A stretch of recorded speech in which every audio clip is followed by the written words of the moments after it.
Today we are going to learn about our first chapter of class 6, which is our Earth.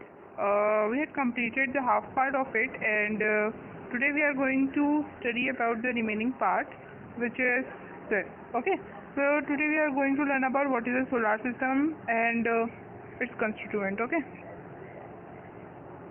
so see, they are arranged according to their distance from the sun. The nearest planet is Mercury. So as you all know, this is our solar system. What is a solar system? The solar system is a system in which the planets are arranged in a manner. Okay. For example, this is the sun. Okay. This is the sun. Near the sun, the Mercury is present. Then if you see this planet, which name is Venus, is in second number. Then third number or a third place is the Earth. In fourth place, the planet is a Mars, then Jupiter, then Saturn, then Uranus, then Neptune. ठीक है? तो ये क्या है? ऐसे इस manner में सारे प्लानेट अपनी अपनी जगह में हैं. ठीक है? These are some heavenly bodies that revolve around the planets. Why we call this planet as a heavenly body? Because they are heavy in nature. Okay? These are called as satellites. So देखो, along with the planet को छोड़ के या उसके साथ साथ कुछ heavenly bodies भी रहती हैं. एक प्लानिट हेवनली बॉडी हो गई, दूसरी हेवनली बॉडीज जैसे छोटे छोटे रॉक टाइप के रहते हैं. ठीक है, रॉक टाइप की हेवनली बॉडीज रहती हैं, उसे हम क्या बोलते हैं? सैटेलाइट बोलते हैं. The planets and satellite are light by sunlight. Sun, planet and satellite together make the solar system or the solar family. Okay, so कुछ सैटेलाइट होते हैं, कुछ आर्टिफिशियल होते हैं, कुछ नेचुरल होते हैं. तो क्या होता है, सोलार सिस्टम कैसे बनता है? सोलार सिस्टम बस प्लैनेट से ही नहीं बनता, उसमें सन रहते हैं. ठीक है, सन एक प्लैनेट नहीं है ना, सन एक है, वहाँ पे तो लाइफ है ही नहीं. तो सन क्या है? सन होता है, प्लैनेट होता है और सैटेलाइट. सन, प्लैनेट और सैटेलाइट से मिलकर ही पूरा सोलार सिस्टम क्या होता है हमारा बनता है. Okay, got it. Satellite are two types. ठीक है, सैटेलाइट टू टाइप्स के होते हैं, एक नेचुरल सैटेलाइट एंड एक आर्टिफिशियल सैटेलाइट. जिससे कि नाम से पता चला, natural satellite are those satellite which आर produced by itself, meaning by naturally, and artificial satellite are those satellites which are produced from made by the human being. Okay, human being or other living organism. ठीक है. So as you see, this satellite is known as Aryabhata satellite. Okay, second satellite is known as Bhaskar satellite, and third satellite which is known as Apple. Okay, so artificial satellite of the Earth. So Earth के तीन artificial satellite हमें दिए गए हैं, एक है Aryabhata, Bhaskara and then Apple. Okay, the heavenly bodies which revolve around any planet are called natural satellites. Okay, so heavenly bodies, कोई भी बॉडीज मीनिंग कोई भी रॉक टाइप जैसे प्लैनेट्स होते हैं वो भी हेवनली बॉडीज हैं. ठीक है, रॉक तो नहीं बोल सकते हम, because many things are present in one planet. For example in earth air present and many things like metals, non-metals, many things. So in other planets there are something like Mercury and Mercury, I am talking about the metal Mercury. Okay, तो mercury present होता है किसी के air में, किसी के air में कुछ और प्रेजेंट होता है. ज़रूरी नहीं है कि ऑक्सीजन ही प्रेजेंट हो. ठीक है, तो हम उसे रॉक नहीं बोल सकते बिकॉज बहुत सारी चीज़ें प्रेजेंट होती हैं, इसलिए हम उसे हेवनली बॉडीज़ बोलते हैं. तो जो भी हेवनली बॉडीज़, देखो सन के जो राउंड लगा रही है, जो भी हेवनली बॉडीज़ राउंड लगा रही है, सन के रिवॉल्व कर रही है, उससे हम क्या बोल रहे हैं? प्लैनेट बोल रहे हैं. बट प्लैनेट की चारों तरफ जो रिवॉल्व कर रही हैं वो हेवनली बॉडीज़ को हम उन प्लैनेट का नेचुरल सैटेलाइट बोलते हैं. Got it. The moon is the only natural satellite of the अर्थ. अब देखो, अर्थ के आजू बाजू कौन घूमता है? मून. या तो देखो, आजू बाजू नहीं घूमता है क्योंकि अर्थ तो खुद रोटेट करता रहता है. ओके, अपने प्लेस में भी और सन के आजू बाजू भी. तो क्या होता है, मून भी उसकी ओर रोटेट करता रहता है, रिवॉल्यूशन लगाता है. ठीक है, समझ आया what is the meaning of natural, artificial and what is the meaning of planet and natural satellite. Okay,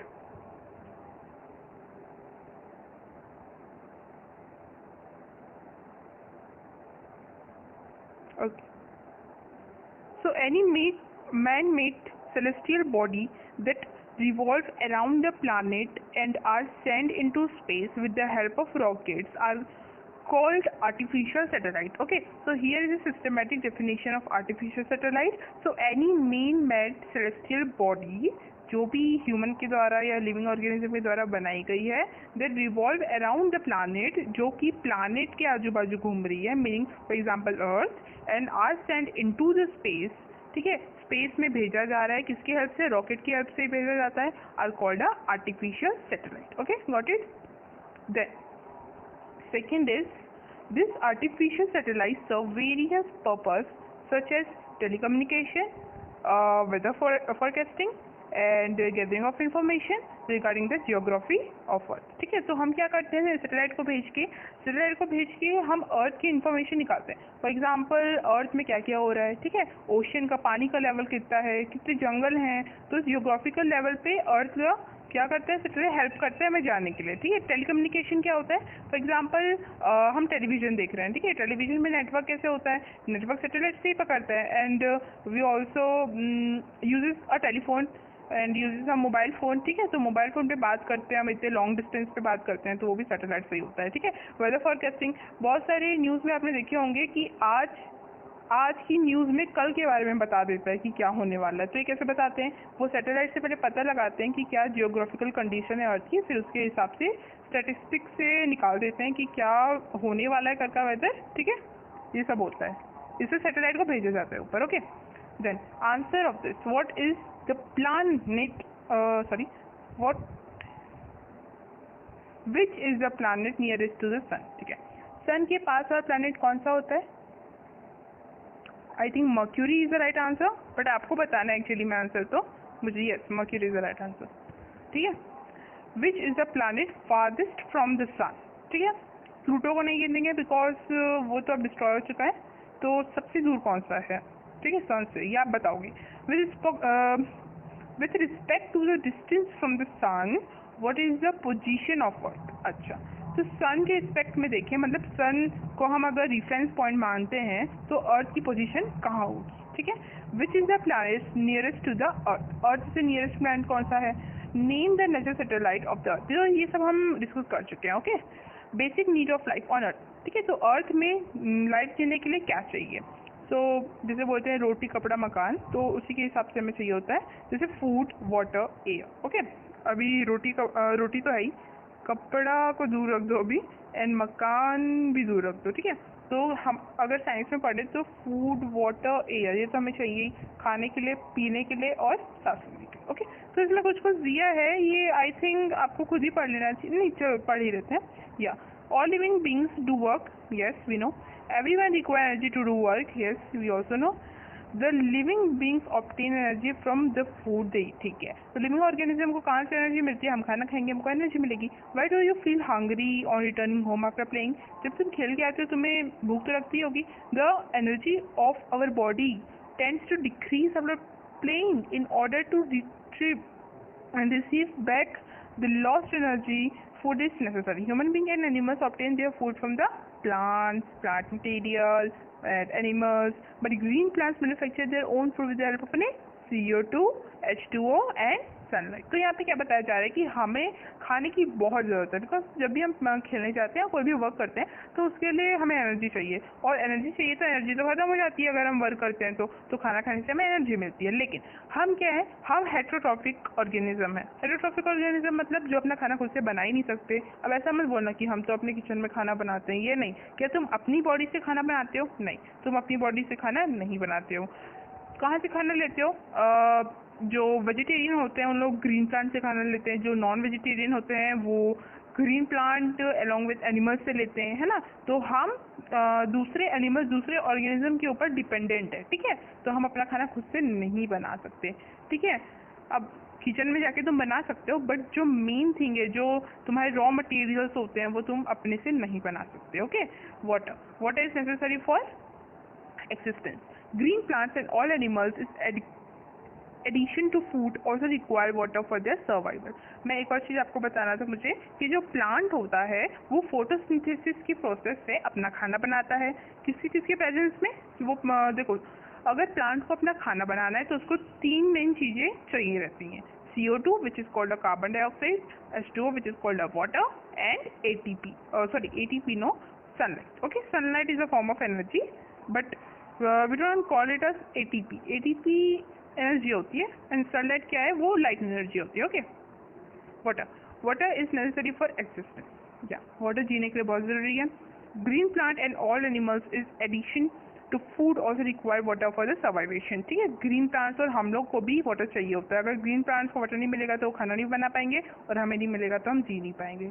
A large proportion of the total weight of living beings constituent of water, 70% of body weight. Water is very important for all major activities and various processes taken. हाँ, तो water बहुत ही ज़रूरी है हमारी daily life में, because along with drinking we use water for our bathing, for cleaning and many purposes. Okay, air.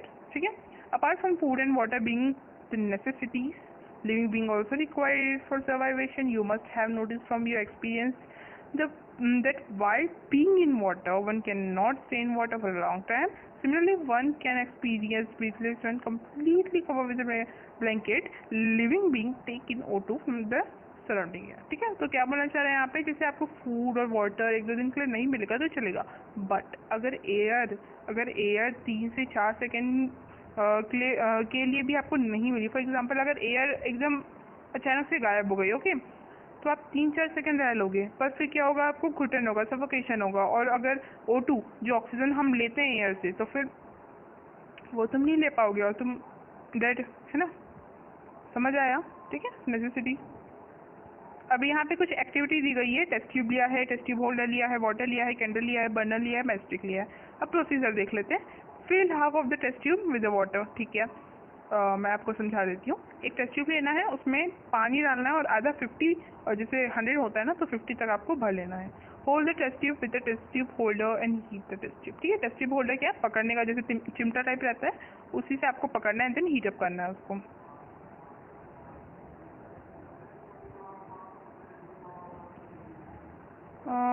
Late me सी. या after some time, 1 minute ना, हमने 6 पेज नंबर खोला था. Okay, after some time you will notice small bubbles emerging from the boiling water. थोड़ी देर बाद आप देखोगे कि इसमें छोटे छोटे बबल्स आ रहे हैं. This experiment show that water has 1 minute. हाँ, this experiment show that water has dissolved air in. तो ये एक्सपेरिमेंट हमें बता रहा है कि वाटर में एयर है, डिजॉल्व्ड एयर है. ओके, कैसे, मैं आपको एक केमिकल रिएक्शन बता रही हूँ. फॉर एग्जाम्पल, या अभी आपके में केमिकल रिएक्शन नहीं दिया है, बट मैं आपको तभी बता देती हूँ फॉर एक्स्ट्रा नॉलेज. ओके, सो हमारा जो वाटर है H2O, जब आप इसको हीट करते हो, ओके, हीट करते हो, सो आपका निकलता है H2 plus O2, meaning hydrogen gas निकलती है प्लस वाटर, ऑक्सीजन निकलता है, sorry, not a water. So hydrogen and oxygen. जिन बच्चों को ये जानना है, जिन बच्चों को इंटरेस्ट है in the subject of science, तो ये आप याद रख सकते हैं. नहीं तो क्लास 7th में जाके आपको ये फिर से आएगा. ओके, एंड क्लास 8, 9, 10 आते जाएगा ये. Okay, I think you all are understanding what I am saying. हाँ, अब देखो. ओके, हमने 3 नेसेसिटी के बारे में बात कर लिया है, 3 नेसेसिटी के बारे में बात किया, बट एक और बची है, which is soil and light. Okay, other than food, water, air, living being also need soil and light to sustain life. अच्छा, हमको सॉइल भी चाहिए होता है, लाइट भी चाहिए होता है. क्यों चाहिए होता है? This soil support the green plant to remain in their position, and in addition it provide nutrition to the living plant. Soil also support the life of many small organism such as insect, earthworms, etc. Light is also an important factor from the existence. Plants can manufacture food in the presence of light. So it's a major source of heat and light. It is used. हाँ, तो देखो soil and light हमारे लिए क्यों ज़रूरी है? Because हम जिनसे खाना ले रहे हैं, for example हम ले रहे हैं plant से. अगर तुम वेजिटेरियन हो, अगर तुम नॉन वेजिटेरियन भी हो, if you are non vegetarian, तभी आप हर्ब्स लेते हैं, है ना, सर्ब्स भी लेते हैं हम, हर्ब्स सब लेते हैं हम प्लांट से. तो अगर प्लांट को लाइट और सॉइल नहीं मिलेगा तो वो नहीं जी पाएगा, बिकॉज फोटोसिंथेसिस की प्रोसेस में सॉइल और लाइट बहुत इंपॉर्टेंट होता है. देखो, फोटोसिंथेसिस क्या होता है? Photosynthesis is a process by which the plants make their own food in the presence of sunlight, carbon dioxide and water. Okay, तो मैं इजी सा डेफिनेशन बोलूँ तो फोटोसिंथेसिस एक ऐसी प्रोसेस है जिसमें प्लांट अपना खाना बनाता है. ओके, तो अगर लाइट नहीं होगा, सॉइल नहीं होगा, तो प्लांट नहीं जी पाएगा, और अगर प्लांट नहीं जी पाएगा तो वो खाना नहीं बना पाएगा। And if they are unable to make their own food, then we are unable to get our food from the green plant. Okay, got it? ठीक, answer this. Okay, why do we eat food? Tell me. Why is water necessary for living being? Water क्यों हमारे लिए ज़रूरी है? Where do aquatic organism obtain O2 from? Yes, this is very important. अच्छा, एक question आता है बच्चों के मन में, ये वही क्वेश्चन है जिससे कि फॉर एग्जांपल जो ऑर्गेनिज्म होते हैं जो लैंड में रहते हैं, फॉर एग्जांपल लिजार्ड है, ह्यूमन है, बियर है ना, डियर है, तो बैर है, डियर है। ओके, तो इन लोगों को तो ऑक्सीजन एयर से मिल जाता है, लेकिन जैसे जो फिश है, क्रोकोडाइल है, and along with the plants है ना, अंडरग्राउंड अंडर वाटर प्लांट्स होते हैं ना, अंडर वाटर मतलब वाटर के बहुत ही अंदर में जो प्लांट्स होते हैं, तो उनको ऑक्सीजन कहाँ से मिलता होगा? कहाँ से मिलता होगा? इसका आंसर मैं आपको बताती हूँ। The aquatic organism obtain O2 from the water itself because water is made up of H2O। Okay, H2O, तो H2O में क्या क्या कंपोजिशन है? हाइड्रोजन भी, ऑक्सीजन भी। तो वाटर से तो ऑक्सीजन तुम्हें मिलेगा ही ना, है ना। तो वाटर क्या, ऑक्सीजन क्या होता है? हमने थोड़ी देर पहले पढ़ा था, इस एक्सपेरिमेंट से हमें पता चला था कि वाटर के अंदर एयर डिजोल्व होती है ना। वाटर के अंदर क्या होती है? एयर डिजोल्व होती है। तो जो नीचे वाले लोग रह रहे हैं, एक्वेटिक ऑर्गेनिज्म रह रहे हैं, तो उनको एयर कहाँ से मिलेगी?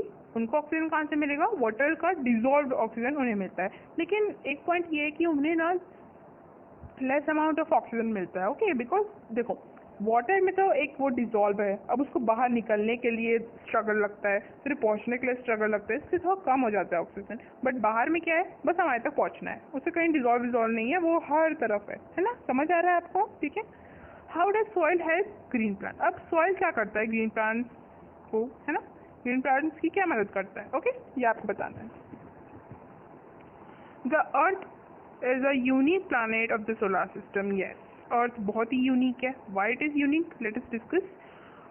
Of all the 8 known planets in the solar system, Earth is the only planet where life exists. Yeah, the following features suggest why the Earth is considered as unique planet. देखो, अगर 8 planet की पूरा हम compare करें तो Earth में ही life है. Okay, एक ही प्रॉपर्टी से तो वो महान नहीं बनता ना. ऐसी बहुत सारी प्रॉपर्टीज हैं जिससे अर्थ हमारा महान है सारे सोलर सिस्टम के बीच में. अब वो देखते हैं. अब देखो, the hydrosphere of the earth is ideal for the life of human being and other living organism. What is the hydrosphere? देखो, हाइड्रोस, अगर हाइड्रो वर्ड कहीं आ गया ना तो समझ जाना hydro is the water. Okay, तो हाइड्रोस्फीयर जहाँ पे वाटर मिलता है, तो अर्थ ही ऐसा प्लैनेट है जहाँ पे वाटर मिल रहा है ना. वो लिविंग ऑर्गेनिज्म के लिए भी वाटर की जरूरत थी एंड बाकी ऑर्गेनिज्म के लिए भी थी, तो अर्थ में पानी मिलता है. ये तो एक उसका क्या हो गया? एडवांटेज हो गया. In atmosphere show the presence of O2 gas which is necessary to maintain sustainability of life on earth. ठीक है. अब अर्थ में ऑक्सीजन है जिससे अर्थ में रहने वाले लोग जी सकते हैं अपनी ज़िंदगी, है ना. ऐसा दूसरा प्लैनेट तो नहीं है ना जहाँ पे ऑक्सीजन प्रेजेंट है, वहाँ पे तो हम जा भी नहीं सकते. ऐसे भी बहुत सारे प्लैनेट डिस्कवर्ड हुए हैं, लेकिन in comparison of earth there is a lack of oxygen in those planet, I think. या अगर हम थर्ड पॉइंट देखें तो the atmosphere serves as a protecting covering that protect earth from the extreme of temperature. Okay, so earth is covered with a layer, okay, जो हमें extreme temperature से बचाती है. उसके सनलाइट जो अल्ट्रावायलेट रेज होती हैं उसे प्यूरिफाई करके देती है. ओके, उसे हम ओजोन लेयर भी कहते हैं. Many types of layer are present in the earth. ठीक है, यहाँ पे डिस्कस नहीं हुआ है यहाँ पे. ठीक है. So water which is necessary of life exist here in huge proportion in various forms. ठीक है. तो देखो, जो हमारा वाटर है जो बहुत ज़रूरी है लिविंग ऑर्गेनिज्म के लिए, तो वो 3 फॉर्म्स में पाया जाता है. कैसे? एक तो वाटर इटसेल्फ, एक आइस और एक वाटर वेपर. ओके, तो ये हमारा मेटल वाला हो गया जो हमने पढ़ा था चैप्टर की. Solid, liquid, gas. सॉलिड में आइस आ गया, लिक्विड में वाटर आ गया और गैस में वाटर वेपर आ गया. समझ आया? The earth therefore is the only planet. Yes, तो अर्थ ही एक ऐसा प्लैनेट है जहाँ पे हमें पानी मिलता है, खाना मिलता है और एयर मिलती है फॉर द लिविंग ऑर्गेनिज्म. समझ आया?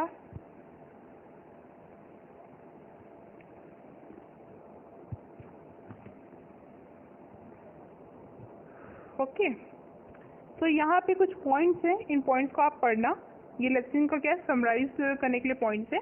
चलो हम टिक द करेक्ट ऑप्शन देख लेते हैं. Let's see. Minerals are found in abundance in, ठीक है, minerals are found in abundance in, minerals कहाँ मिलते हैं बताइए जल्दी, एटमॉस्फेयर में, मेंटल में, क्रस्ट में कि कोर में, ठीक है, आपको यहाँ पे बताना है। ओके,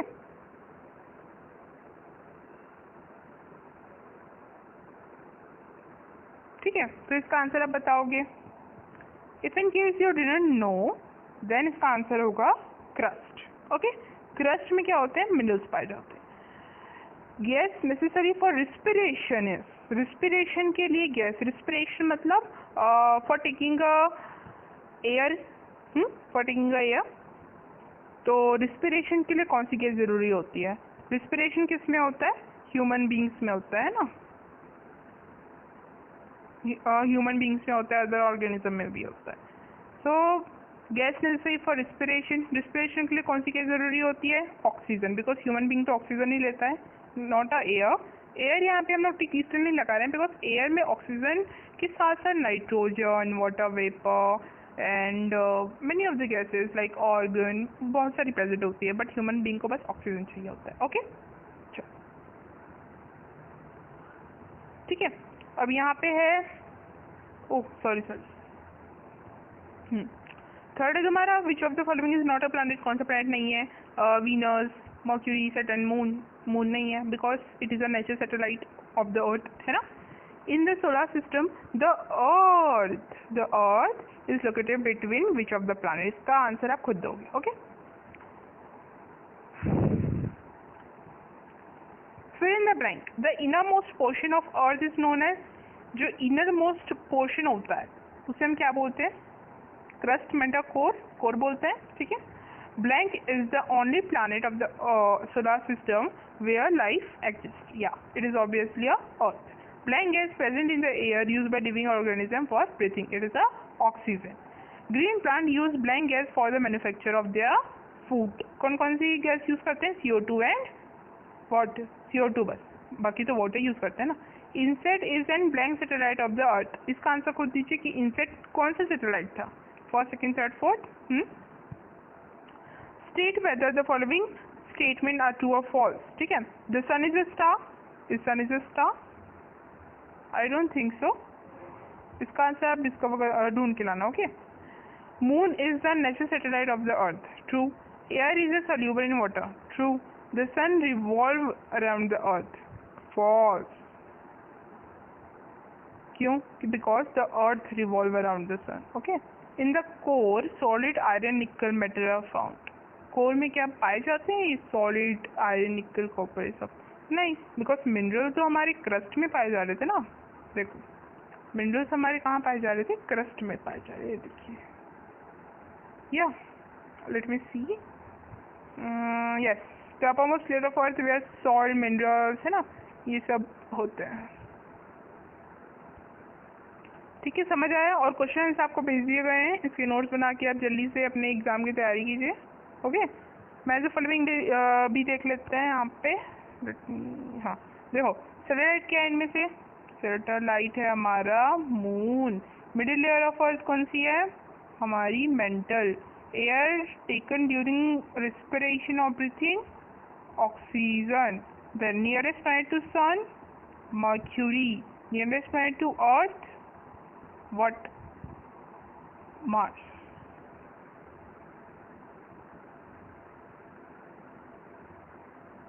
ओके, समझ आ गया।